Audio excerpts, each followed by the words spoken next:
It was the end of October when Jenna Parker decided to take a road trip across the Midwest.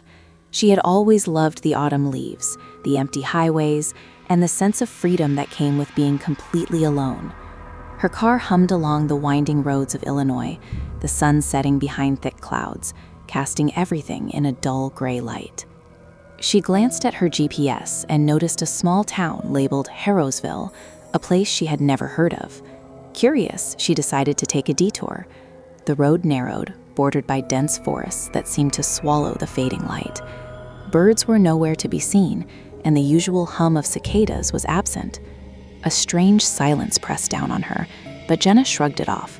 Small towns were often quiet, especially in the middle of nowhere. Harrowsville appeared suddenly, as if it had been hiding in the mist. The streets were empty. Windows stared back at her like dark, hollow eyes. She slowed her car and noticed an old gas station with flickering lights. The sign read, "Welcome to Harrowsville. Stay a while." She stepped out to stretch and heard a faint sound behind her. It was a whisper, like someone calling her name. Jenna spun around, but no one was there. "Must be the wind," she muttered to herself, though the air was still. Inside the gas station, the clerk was an old man with a pale face and sunken eyes. He smiled, but it didn't reach his eyes. "First time in Harrowsville?" he asked. His voice was soft, almost a hiss. "Yes, just passing through," Jenna replied. "Most people don't pass through," he said. "Most people stay." Jenna felt a chill. "Stay?" she asked, laughing nervously. The old man nodded. "Once you're here, the town doesn't let go." Jenna laughed, dismissing it as a joke. She bought a bottle of water and hurried back to our car. The sun had disappeared completely, leaving the town in an unnatural twilight. As she drove, the houses seemed to lean toward her, their shadows stretching across the road like skeletal hands. She tried to follow the GPS, but the streets kept looping, bringing her back to the gas station no matter which way she turned.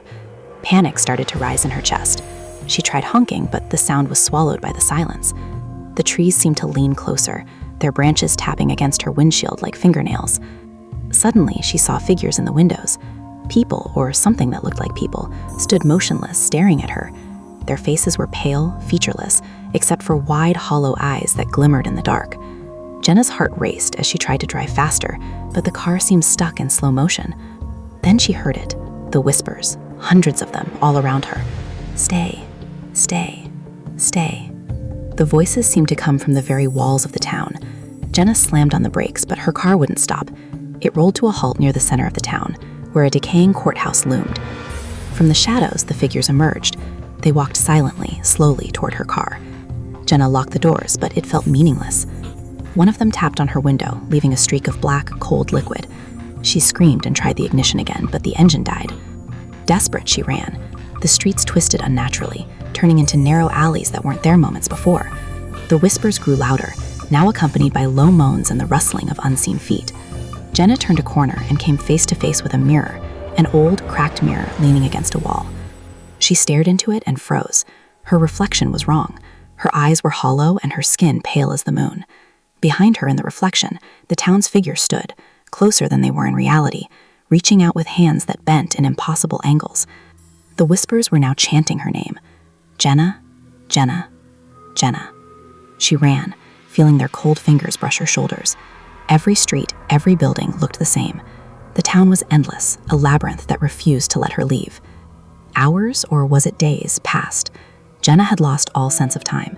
Hunger gnawed at her stomach, but there were no stores, no food, no water. Only the town and its silent inhabitants, and always the whispers. Then she saw it. The courthouse doors creaked open. A faint light glowed from within, warm and inviting. She ran toward it, desperate for escape. Inside, the room was empty, except for a single chair in the center. On it sat the old man from the gas station. "Welcome back," he said, smiling the same hollow smile. Jenna froze. "Waiting for what?"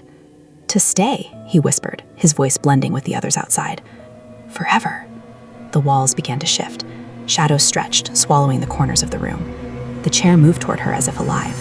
She tried to scream, but no sound came out. Her body froze in place. The last thing she saw was the reflection in the polished floor. Herself, and the town behind her, finally complete.